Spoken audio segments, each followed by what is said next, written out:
Good day guys, today we'll be discussing about the safety features of the Montero Sport. Okay, let's start with the key. Yung remote key niya, meron siyang 3 selection. So, on top of it is yung how to lock, that one. And then the middle is unlock. Yung sa third is yung how to unlock the tailgate. And then meron din siyang light on top pagka ginaan mo siya. Yung key nga pala, meron siyang kasamang key tag. Meron siyang number. That key tag is the number corresponding to your key. So in case na mawala yung key mo, you can request sa kasa for a new one. Sabihin mo lang yung key tag number. Then the key, meron din siyang kasamang manual key. So how do you remove that? Ito lang, press that one button and then you pull it up para matanggal mo yung manual key. Pag babalik, suot mo lang uli. Pag narinig mo yung click, ibig sabihin, nakalagay na ulit siya dun sa kanyang lalagyan. So yan yung manual key. Now, what's the use of the manual key? This manual key, you can use this to open your door, no? For example, in case your automatic key na is not operational o mahina na yung battery o hindi siya magamit, you can use that. So, you can use that in manually opening your car. So, yung ating key, meron din siyang battery. So, how do you change the battery? So, you remove the manual key. Tapos, dyan, meron dyan parang, parang may butas dyan. Just use a screwdriver. You twist it. Pag na-twist mo na yan, matatanggal mo na yung cover and then nandun ngayon yung battery. So dapat yung battery niya nakaharap yung Mitsubishi logo na yan nasa on top para hindi mahulog yung battery at saka hindi rin mahulog yung mga keys dun sa likod. So dapat laging on top yan, no? Yan. So how do you remove the battery again? Yun. Pag napaluwag mo na siya, tanggalin mo na siya nasa ibabaw, makukuha mo na yung battery niya. Ang battery nga pala niya is CR2032. Okay, balik na natin yung susi and let's test the safety features. Let's test naman. Ano ba ang ibang safety features nito? As far as I know, meron siyang 6 na airbags. Ang 1, itong dito sa manibela, that's 1. So makita meron siyang SRS airbags. Pangalawa, meron dito sa passenger side, SRS airbag, that's 2. And then meron kang side curtain airbags dito sa right, okay. And then meron din dito sa left na SRS airbags, okay. And then meron siyang dalawa dito sa side, dito sa may upuan. So teka, lalabas lang ako, pakita natin. Ito yung side airbag sa upuan sa harap. Yan, may nakalagay na SRS airbag. So, dapat hindi siya natatakpan. Yung iba kasi, minsan naglalagay ng seat cover, matatakpan yung airbag. So, maapektuhan din yung kanyang deployment. So, make sure na wala nakakasagabal sa airbag na ito. Ano bang ibig sabihin ng SRS? Ang ibig sabihin niyan, Supplemental Restraint System. Yan ang ibig sabihin ng SRS. So kasi ang pinaka-principal restraint system mo is yung seatbelt pa rin, no? Yung SRS is just a support. Kaya yung airbag is just a support. Okay? Yung SRS sa driver and passenger airbags are designed to supplement the primary protection of the driver and front passenger against head and chest injuries. Kaya wag ka maglalagay dito ng kung anong mga sagabal like sticker para yung airbags mo hindi masagabal sa pagde-deploy. Please remember na SRS is not a substitute for seat belts. It will only operate at certain conditions. Siguro, we'll have a separate discussion about this pagka may time ako. We will test yung tailgate, no, sa likod. So ito yung pipinutin mo pagka yung tailgate bubuksan mo. Pero dapat ididiin mo siya ng siguro madiin ng konti, mga 2 seconds. So try natin Dapat nasa parking mode yung cambio. Kasi pagka ito wala sa park, hindi siya mabubuksan. So yan ang isa sa mga safety features. Sige, tingnan natin ha. Yun. Kita mo, bubukas yung likod. Okay, para may close natin, pinutin ko ulit. Press. Magkakaroon ng sound. Magpo-close siya. Okay. Now, let's try naman. Ipunta natin ngayon to sa neutral. Naka-neutral. Pe-press ko siya. Mag-ano na siya, mag-bip lang ng 3. Pero yung pinto sa likod, hindi siya mag-open. Okay, that's one of the safety features nito. So, balik ko na ulit siya sa part. Okay. We will test the yung power windows Yung power windows dapat kapag pinatay mo yung makina within 60 seconds, pwede mo pa ring mabuksan yung bintana. So, but within 60 seconds lang 'yon kasi pag sumobra hindi mo na po pwede. Kasi in case of emergency, pwede kang mamatay yung makina, pwede makakalabas ka pa rin sa bintana, di ba? So, okay, patayin natin yung makina. So, off na yung makina nyo. Buksan ko yung bintana, See? It's opening. Kahit patay yung makina, mag-o-open pa rin siya. Okay? Now, let's try the rear one. See? So, ayun nga pala sa likod, hindi siya napupul hanggang sa baba. O yan. Ibaba ko siya. Naipupul ko siya hanggang sa baba. Pero, nag 60 seconds na, kita mo, hindi ko na siya maiangat uli. So, kailangan kong i-start na uli yung makina. O, yun. Isa sa mga safety features nito is, kapag halimbawa, nagkaroon ng, halimbawa, may kasama kang bata, na yung, yung kamay niya, nandyan, naipit. So, hindi siya maiipit talaga, titigil yung bintana. So, sige, try natin ha. Yung kamay ko ha. Katakot. Okay, go. See? Ulit. So, bumababa siya. Okay? So, let's discuss naman about itong head restraint na to, So, makita mo ito nakalapat. Ang tama talagang height nito, yung middle nito should be at the level ng aking tenga. Okay? So, halimbawa, itaas ko to. Yan, sa mababa na ako. So, mali na sa akin. So, tama. Pwede itong itaas kung matangkad ka. Pero at my height, tamang-tama lang siya. Bakit? Kasi, in case of accident, supported yung head mo. Saka hindi mapupwero sa yung liig. So, that's the normal height ng seat restraint. Okay, ito yung position mo pagka mag-o-open ka naman, may dala kang gamit. Dito ka sa naka-perpendicular ka kasi dito nga yung sensor sa ilalim ng bumper. So, try natin ha. See?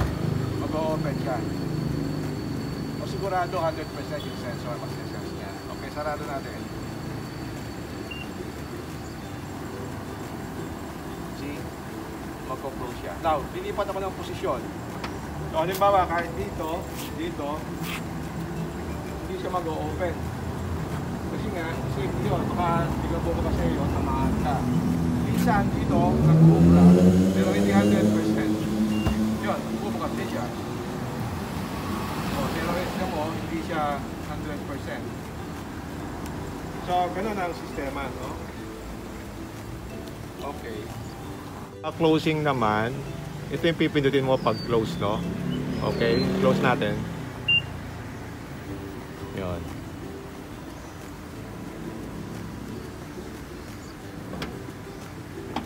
Difference ng dalawang button na to. So ito, pag pinindot mo, sasarado yung tailgate, pero hindi pa nakalock yung sasakyan. Doon namang isa, pag pinindot mo, sasarado siya, tapos nakalock din siya. Kaya meron siya parang susi. O, subukan natin, o. So, magkaiba yung function ng dalawa. Okay. So, nakalock na siya. Nakalock. Now, meron din ditong manual opening. So, ito, meron siya dito. Ito yung pag-open. This one, ito naman yung pag-close. Mayroong button na bilog. Ito. So, open natin dito ha. Yun.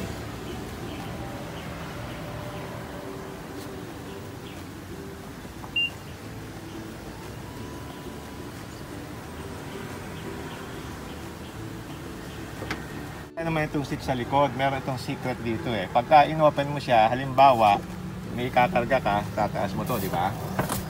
Yan. So, minsan, halimbawa, may gamit ka dito, gusto mo nakataas to. So, minsan, pagka mabilis ang takbo mo, bababa siya, di ba? So, kung may tao dito o may paa siya, pwede siyang maipit. So, meron ditong secret na ano, ito yung Retaining band. no? Ayan o, nakaganyan. Ito ngayon, ginagamit, yan o, meron siyang hook. Lalagay mo siya dito sa headrest na dito, ayan o. See? So, hindi na ngayon siya gagalaw. So, hindi na siya bababa. So, yan pinaka-safety niya. So, pag hindi mo siya ginagamit, tanggalin mo ulit siya dito. Tapos, babalik ulit natin dito. Yan. Neat, di ba? So, magkabila siya ha, doon sa two-seater sa left, saka itong single-seater sa right. Meron din siya ganito. So, both sides meron siya. One last nga pala, yung front passenger airbag can be disabled. Nandito yung switch niya din sa right door, ano. Pag binuksan mo, makikita mo yung switch. Yan yun, no. Ino-off mo yan, halimbawa, pagka meron kang bata nakaupo sa harapan, kasi yung airbag delikado sa bata eh. So, pwede mo siyang i-off for a while. Pag naka-off yan, makikita mo yung indicator sa loob, nakailaw yon. If you turn it on again, the off indicator goes off, and the on indicator comes on for approximately mga 1 minute to show the front passenger airbag is operational. Yan ang function yan. Okay. Features nitong safety nito ay yung auto parking brake, which is this one, ano. Actually, you can put it on automatic, meaning ibig sabihin magpa-park ka o mag-stop ka, automatic siyang mag-handbrake pag naka-park mode ka. So, ang gagawin natin, let's try it, no? So, ang technique dyan is, halimbawa, nasa parking mode ka, and then nakatapa ka dapat sa brake, ililip mo ito ng mga 4 seconds, at iilaw yan. Tapos, magkakaroon niya ng, dito sa instrument panel, magkakaroon siya ng, ng notification na na yung automatic handbrake mo. Okay, subukan natin ha. 1, 2, 3, 4. Okay. So, naka-on na siya. Ganyan ang itsura niya sa instrument panel. On, auto parking brake. So, i-try na ngayon natin na hilahin yung cambio sa drive. Tingnan natin kung mag-automatic na mawawala itong para mag-off siya. Okay, hilahin ko na. See, nakita nyo? Automatic na nag-off yung ilaw. Ibig sabihin, Naka-disengage na siya ulit. so, stop ko ulit. Tapos, pag pinark ko siya uli, iilaw yan. Ibig sabihin, mag-automatic na siya. Tingnan nyo ha. See? Nakita nyo, nakailaw na ulit siya. Ibig sabihin, naka-engage na naman yung auto parking mode. So, that's how you do it. Put ko this sa drive. Okay, put it in drive. Nawala yung ilaw. Nag-drive na ako, tumakbo ko ng konti. Then, I press the brake. Put it on park. So, automatic, naka-brake na siya. So, hindi mo na siya makakalimutan. Now, the question is, how do you now disengage it? So, pabaliktad naman. You have to press this down in 4 seconds para ma-disengage siya. So, I press ko na. 1, 2, 3, 4. Yan. Okay.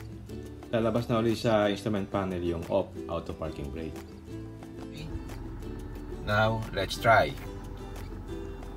I'll put it into drive again. See? Naka-disengage na siya. Okay, another tip, no, sa safety, no. Halimbawa, nagda-drive kayo, dumating na kayo sa pupuntahan nyo, naka-drive kayo, no. You're going to put in park.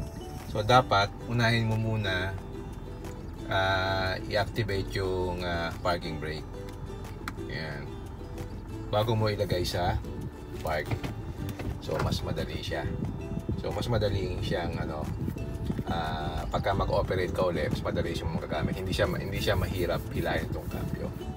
Ang isa pang safety feature natin yung pag-adjust nitong itong steering wheel adjustment, no. So, 'di ba, telescopic siya. Pwede mo siyang i-push and then pahila, pataas, pababa, etc. So, dapat hindi mo rin siya ginagalaw kapag tumatakbo. So, always do this when you're on stop. Okay ba? Magsisimula ka pa lang umalis, hanapin mo na yung pinaka-komportable ka na position.